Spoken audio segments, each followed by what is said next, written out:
Happy 11/11. It's a portal day, which means be aware of your thoughts, your actions, what you are thinking and feeling, and do what you can to put yourself into a higher frequency, a higher vibration. There's a workshop in Vermont tonight that I'm facilitating on releasing the past, for example, a lover, so that you can invite in what's to come. And so we'll be working with intentions tonight as well, and creating new affirmations for ourselves going into this portal evening and this week. I pulled for the collective out of the oracle cards, Whispers of Love. What I've got is past, present, and future. The first card is the past, and it's listen with your heart. You are listening, but you need to hear with a loving heart. So as this is in the past, whatever that means for you, maybe you've already listened. Maybe it was something difficult for you to process. Maybe it was actually having to let go of somebody that you loved in order to step into this next level for yourself. And it doesn't mean that this connection is completely over, for example, but you got to give it space, right? It's a transformative period right now with Scorpio in general, and obviously with 2020, we might be feeling the shift for ourselves. What's my purpose? What am I doing? What's my mission? So this indicates that you've listened with your heart. And maybe now you're like, okay, now what? It's also a number 1 card, and number 1 is new beginning and also leadership.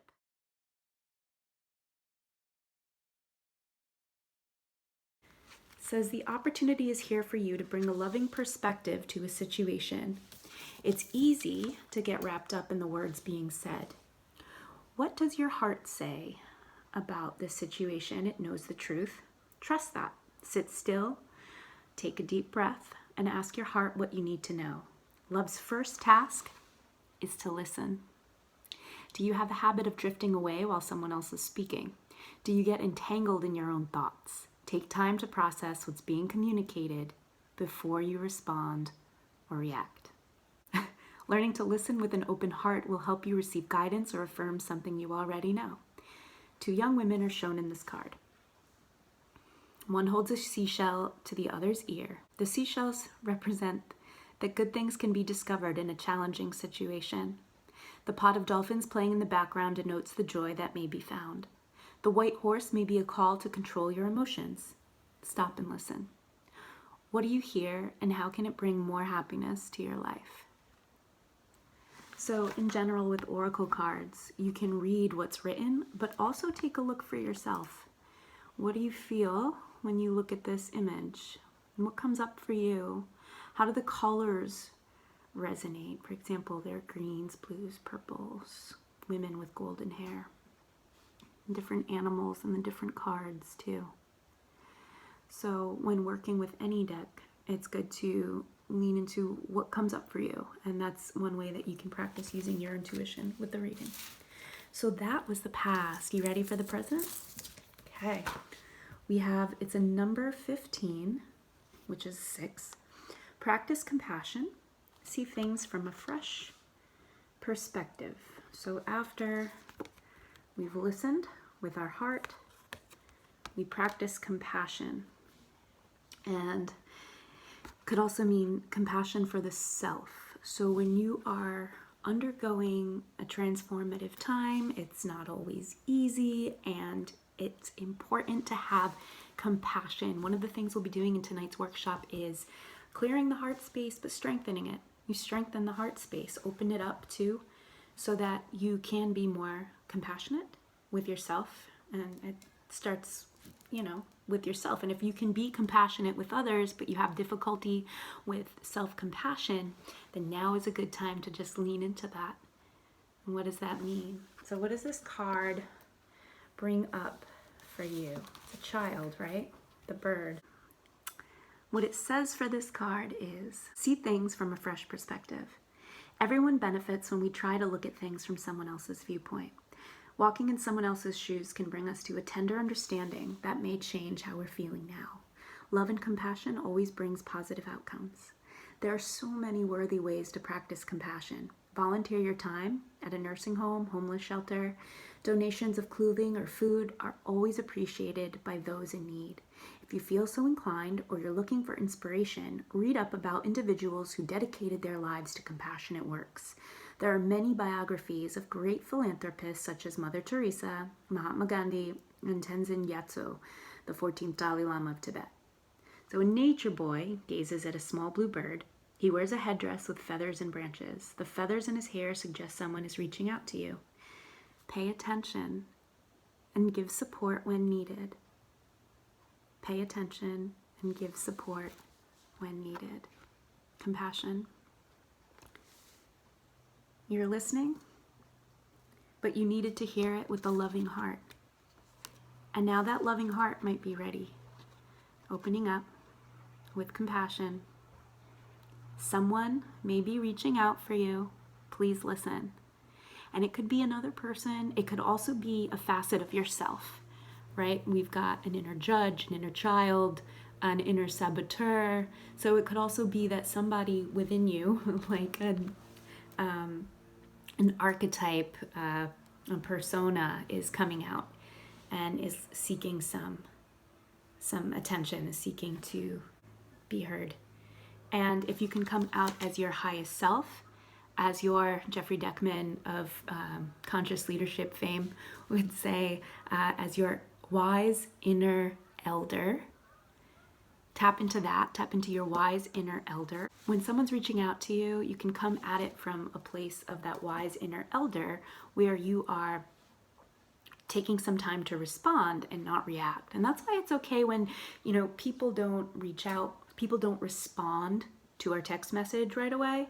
It's like some people need space to get back and they're not always in the right mindset. You know how it is if you're a coffee drinker and you wake up in the morning and you don't have your coffee and then like somebody tries to talk to you or needs your attention and it's like, oh, wait. I'm not ready yet. Yeah. All right, are we ready for the future? So we've got our past, our present. You ready for the future? The future is true love. So this love is once in a lifetime. And what's funny is that, so the workshop that I'll be sharing with those beautiful souls who come tonight in Vermont, it's on twin flames. That like once in a that once in a lifetime connection. Now we do have soulmates and karmic partners and those are, it's for all intents and purposes like once in a lifetime, right? But this is true love. Somebody wants attention. You are being opened up. You are listening, but need to hear with a loving heart. So you're preparing yourself. You're preparing yourself for true love. You're practicing compassion, not only with others, but with yourself. And when someone reaches out to you, you practice responding instead of reacting. And you practice holding the space. And that's one of the cool things about the divine masculine energy is being able to hold the space. And we each have that within us, this ability to hold the space for growth. So you're expecting the best and the greatest outcome for that person and for yourself. True love, we have these two. True love is a 30. Which is a 3. This relationship is part of your life's plan. Unconditional love is easier said than done. Remember the love aspect of your partnership. If it's a true relationship, the connection will be almost perfectly balanced. Maintaining the love in a relationship takes more than good intentions. Positive intentions are a solid first step, but it is better to learn how to nurture your relationship each day. This is vital to staying connected and growing your love into a strong bond. Be open to love when it shows up in your life.